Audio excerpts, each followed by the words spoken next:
Saya Renata Rensiski Burustepu dengan NIM 2109071101. Di sini saya akan membawa materi dari kelompok saya, yaitu kelompok 6, dengan judul materi Kebijakan Pemerintah dalam Upaya Mengatasi Inflasi dan Tingkat Pengangguran. Di sini saya akan menjelaskan pengertian dari inflasi dan pengangguran. Inflasi dan pengangguran merupakan bagian dari masalah makroekonomi yang menjadi perhatian utama bagi negara-negara di dunia termasuk Indonesia. Dan di sini juga inflasi memiliki jenis dan penyebab. Jenisnya itu yang pertama inflasi ringan. Inflasi ringan itu ditandai dengan laju inflasi yang rendah atau kurang dari 10% per tahun dan kenaikan harga berjalan secara lambat dengan persentase yang kecil serta dalam jangka yang relatif lama. Yang kedua itu inflasi menengah. Inflasi menengah itu ditandai dengan kenaikan harga yang cukup besar atau biaya double bahkan triple digit di antara 10% sampai 30% per tahun dan kadang kala berjalan dalam waktu yang relatif pendek serta mempunyai sifat yang akselerasi. Dan yang ketiga itu ada inflasi berat. Inflasi berat itu merupakan inflasi yang paling parah akibatnya. Harga-harga naik sampai 5 atau 6 kali atau lebih dari 30%. Dan selanjutnya itu adalah penyebabnya. Penyebabnya itu yang pertama, BERT itu adalah suku bangsa kebijakan yang mencerminkan sikap atau stand kebijakan moneter yang ditetapkan oleh Bank Indonesia dan diumumkan kepada publik. Dan yang kedua itu nilai tukar. Nilai tukar itu hubungan ekonomi antara negara yang melewati batas-batas suatu negara yang memerlukan suatu mata uang yang bisa dijadikan patokan umum. Dan yang ketiga itu jumlah uang beredar. Jumlah uang beredar itu menurut Damayanti 2010, uang yang beredar merupakan kewajiban sistem moneter terhadap sektor swasta, domestik, dan masyarakat yang terdiri dari uang kartal, uang giral, dan uang kuasi. Dan yang keempat itu pengeluaran pemerintah. Pengeluaran pemerintah itu di Indonesia mempunyai peranan besar dalam meningkatkan dan mempertahankan pemerintah agregat serta pertumbuhan ekonomi. Dan yang terakhir itu pajak. Pajak merupakan iuran rakyat kepada kas negara sehingga dapat dipaksakan dengan tiada mendapatkan balas jasa secara langsung. Dan selanjutnya itu hubungan inflasi dan pengangguran terhadap tingkat perekonomian di Indonesia. Pengangguran menjadi masalah serius yang harus diselesaikan karena akan mempengaruhi tingkat inflasi suatu negara. Hal tersebut disebabkan karena apabila tingkat pengangguran tinggi, maka akan disertai dengan menurunnya tingkat inflasi.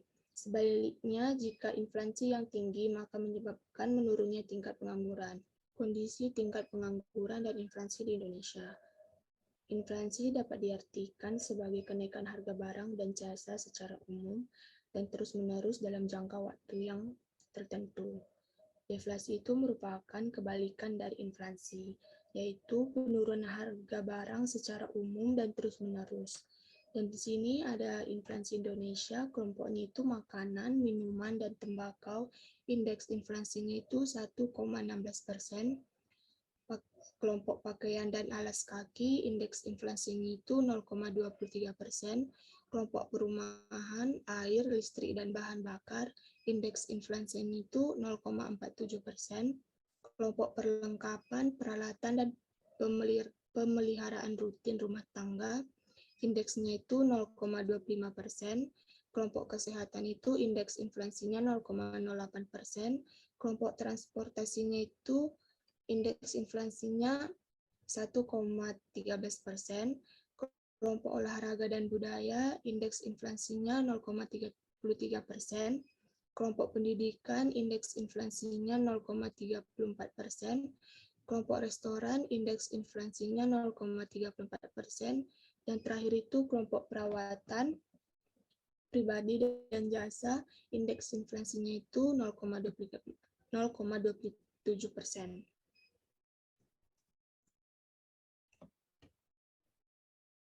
Tingkat pengangguran di Indonesia itu tercatat sebesar 5,83% dari total penduduk usia kerja sejumlah 208,54 juta orang.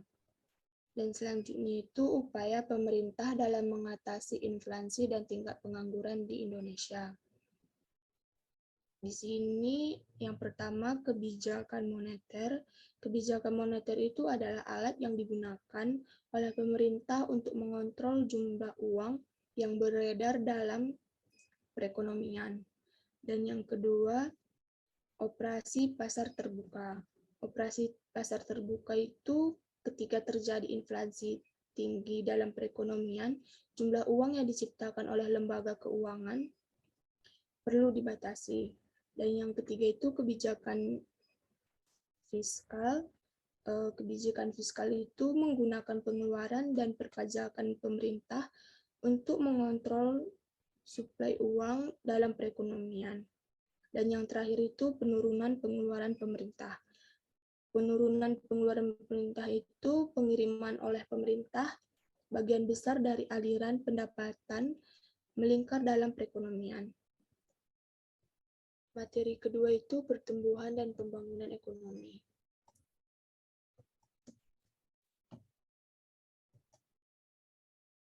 Di sini saya akan menjelaskan pengertian dari pertumbuhan ekonomi. Pertumbuhan ekonomi itu peningkatan jumlah produksi barang dan jasa pada periode tertentu. Hasil produksi barang dan jasa ini tergambar melalui nilai pendapatan nasional dan suatu negara. Dan di sini pengertian pembangunan ekonomi, suatu proses kenaikan pendapatan total dan pendapatan per kapital dengan memperhitungkan adanya pertumbuhan penduduk. Dan ada ciri-ciri pertumbuhan dan pembangunan ekonomi. Yang pertama itu laju pertumbuhan penduduk dan produk per kapita. Pertumbuhan ekonomi dapat dilihat dari kenaikan produk dan penduduk per kapita sangat tinggi dan cepat. Dan yang kedua itu peningkatan produktivitas, yang dimana hal yang dapat membuat laju pertumbuhan produk dan penduduk menjadi cepat, yaitu program keluarga yang berencana dan meningkatkan sumber daya manusia serta tingkat penduduk terhadap investasi. Dan yang ketiga itu terjadinya pertumbuhan struktural yang tinggi. Laju pertumbuhan struktural itu disebut juga dengan transformasi struktural. Transformasi struktural itu didefinisikan sebagai transformasi ekonomi dari perdesaan ke perkotaan, dari sektor pertanian ke sektor industri modern, dari perusahaan yang hanya dijalankan oleh perseorangan menjadi perusahaan besar.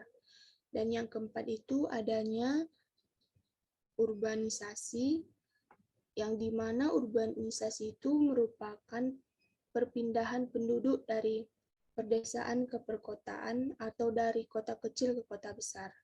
Dan yang kelima itu ekspansi negara maju. Ekspansi negara maju itu sebuah negara dapat dikatakan maju jika negara tersebut memiliki kualitas pendidikan atau ilmu pengetahuan yang tinggi, serta persebaran dan penggunaan teknologi yang merata, serta berkembang dengan baik. Dan yang terakhir, arus barang, modal, dan orang antar bangsa-bangsa. Kini arus barang dan modal antar bangsa-bangsa semakin meningkat, kebijakan ekspor dan impor juga berjalan dengan sebagaimana mestinya. Di sini ada indikator pertumbuhan ekonomi. Yang pertama, pendapatan nasional. Pendapatan nasional itu digunakan sebagai tolak ukur untuk menilai atau menghitung keseluruhan hasil output, barang dan jasa yang diproduksi di suatu negara. Dan yang kedua itu pendapatan per kapita. Pendapatan per kapita itu indikator pertumbuhan ekonomi. Berikutnya adalah pendapatan per kapita. Dan yang ketiga itu kesejahteraan penduduk. Kesejahteraan penduduk itu memiliki hubungan dengan pendapatan real per kapita. Dan yang terakhir, tingkat pengangguran. Tingkat pengangguran itu pertumbuhan ekonomi negara yang membaik juga diwujudkan dari ketersediaan kesempatan atau lapangan kerja. Indikator pembangunan ekonomi, pendapatan per kapita itu perekonomian dikatakan stabil karena angka pendapatan per kapita baik dalam ukuran GNP maupun PDB. Struktur ekonominya itu perkembangan ekonomi dapat mencerminkan transformasi struktural, urbanisasinya itu meningkatnya profesi penduduk yang bermuklim di wilayah perkotaan, angka tabungan, perkembangan industri selama tahap industrialisasi memerlukan investasi dan modal. Indeks kualitas hidup itu mengukur kesejahteraan dan memakmurkan masyarakat. Dan indeks pembangunan manusia, proses yang bertujuan untuk mengembangkan pilihan yang dapat dilakukan oleh manusia. Dan ada faktor-faktor pertumbuhan ekonomi. Faktor pertamanya itu yang pertama sumber daya manusia atau SDM, dapat diartikan perencanaan pembangunan ekonomi negara yang sangat bergantung pada kualitas manusia. Dan yang kedua itu sumber daya alam atau SDA, ketersediaan sumber daya alam yang melimpah mempermudahkan proses pembangunan ekonomi. Dan yang ketiga itu ilmu pengetahuan dan teknologi. Jika sumber daya alam dan sumber daya manusia sudah ada, negara membutuhkan iptek untuk mengelolanya. Dan yang keempat, sistem pemerintahan.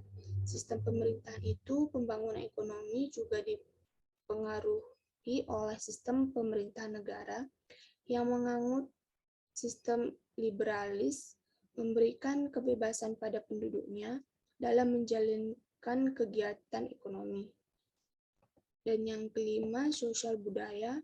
Sosial budaya itu nilai-nilai sosial budaya berpengaruh terhadap proses pembangunan. Dan yang keenam, modal. Modal sangat penting dalam membangun ekonomi suatu negara, karena modal itu membutuhkan untuk mengelola bahan baku, membeli peralatan, hingga mendirikan infrastruktur. Dan yang terakhir, kondisi politik. Kondisi politik ini tentunya sangat berhubungan. Jika kondisi politik di suatu negara sedang tidak baik, sepertinya mengalami peperangan atau kudeta, maka berpengaruh terhadap investor yang ingin menanamkan modal di negara tersebut. Di sini saya akan menjawab pertanyaan dari dua materi yang saya bawa. Pertanyaan pertama itu, kebijakan moneter seperti apa yang dapat efektif mengurangi inflasi? Untuk mengatasi inflasi itu digunakan kebijakan moneter yang bersifat mengurangi jumlah uang beredar, yang meliputi kebijakan penetapan persediaan kas.